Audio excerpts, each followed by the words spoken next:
Alrighty, and then let's go to this story. Man, oh man, I don't know, man. I don't know what the Bears are doing. I don't think this is going to work out. But the Bears announced that they are signing wide receiver Marquise Goodwin. Alrighty, from the 49ers. So let's see what this man is doing. Is this man going to help out Andy Dalton? Is Andy Dalton going to be able to make Marquise Goodwin a good wide receiver?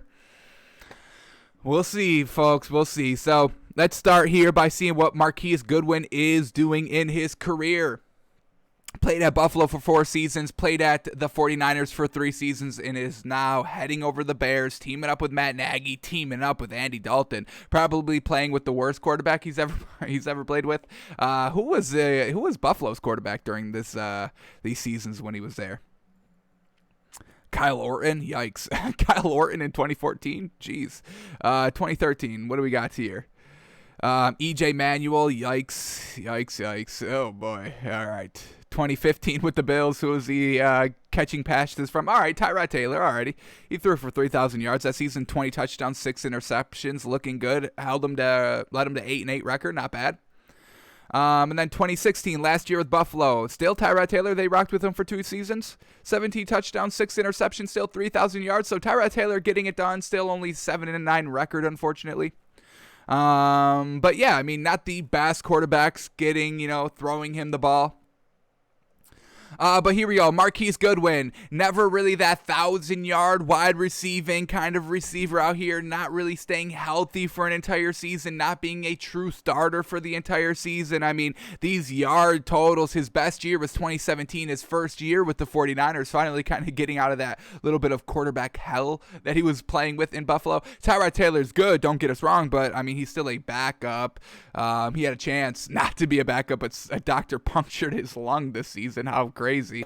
Really kind of derailed him, but yeah, not the greatest out here. So his best season, 962 yards receiving, but that's a true outlier year. He was basically healthy for the entire season, which makes it another outlier year, so can't really get a true gauge on this man. When we look at his kind of yards, they're very lackluster. I mean, besides the 963, he's averaging 400, 300, not very solid for a wide receiver. And then his catch percentage is also very, very not good. 53%, 11%. He caught 100%, but it was only 2 passes in 2015. Then he got injured. Classic.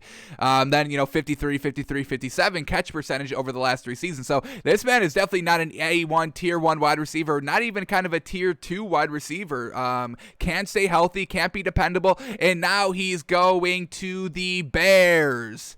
Yikes, we just saw Andy Dalton with A1 tier 1 wide receivers in Amari Cooper and CeeDee Lamb, who was a really good rookie, and he didn't really make them work. Amari Cooper, let's see what he's doing. This is what Andy Dalton was working with last season, so I don't think Andy Dalton's really going to be able to step it up and make Marquise Goodwin work if he barely made Amari Cooper and CeeDee Lamb work, who are leaps and bounds better than Marquise Goodwin. So Amari Cooper, always kind of that 1,000-yard wide receiver, very, very good. He did ended up having 1,100 yards last season. Dak Prescott went down week 6, and we will look at kind of what Andy Dalton did with Amari Cooper.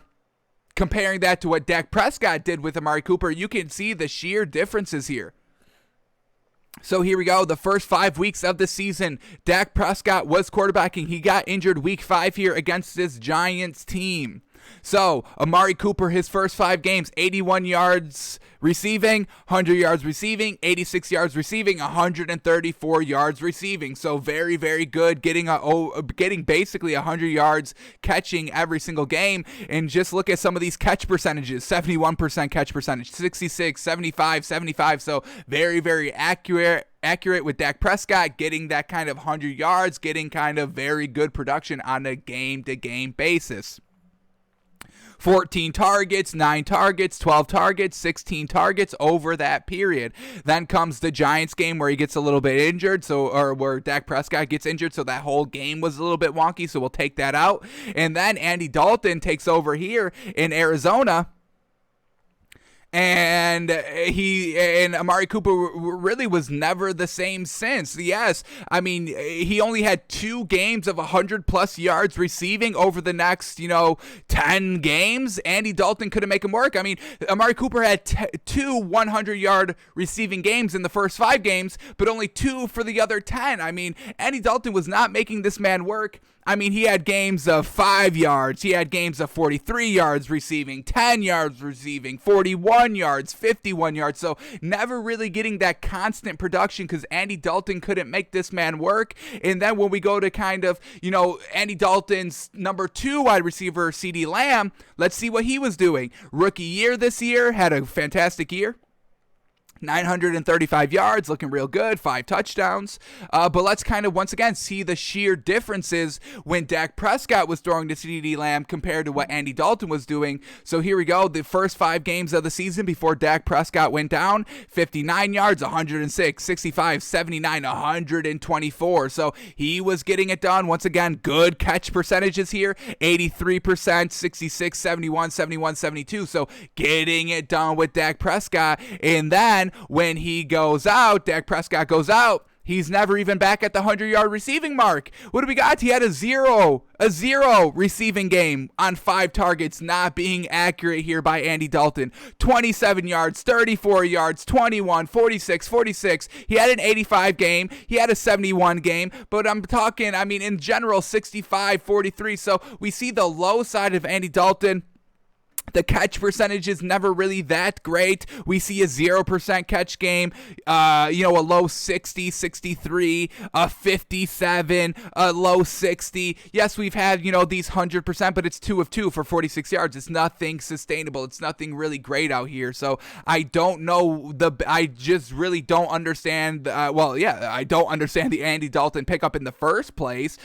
He didn't make this Cowboys team work that has absolutely great wide receivers. And now Andy Dalton is taking a big step back on wide receivers this year with Marquise Goodwin, who I forgot who's their main wide receiver. I'm blanking on him. That worked for Mitch Trubisky, so hopefully he can still get it done. Let me bring up this depth chart very quickly here. Blanking on that wide receiver from the Bears that just resigned, looking real good. Allen Robinson, easy.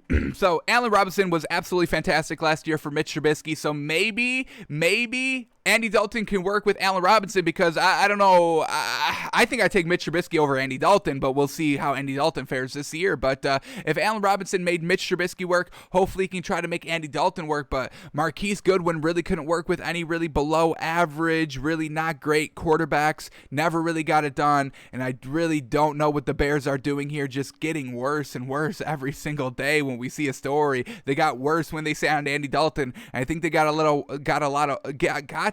worse here when they signed Marquise Goodwin. So I'm not a believer in Andy Dalton. He doesn't elevate the play of wide receivers. He barely makes wide receivers play at their kind of max potential like we saw Dak Prescott doing with those 2 wide receivers in the first only 5 games, a small sample size, getting it done. Andy Dalton with the big sample size of like 10 games can't get it done. So I'm not buying Andy Dalton. I'm not buying Marquise Goodwin. I'm not buying what Matt Nagy's trying to do here with the Bears. I do not think it's going to work out at all, really at all. So that's where the Bears are at right now. Not at a good spot. And really interesting here that they kind of signed a veteran wide receiver. Looks like we can kind of expect the Bears not to go after a wide receiver in this draft. They just re-signed or franchise tagged Allen Robinson. They bring in Marquise Goodwin. So we'll see what the Bears do for the draft. But their roster right now is not very good. Not very good at all.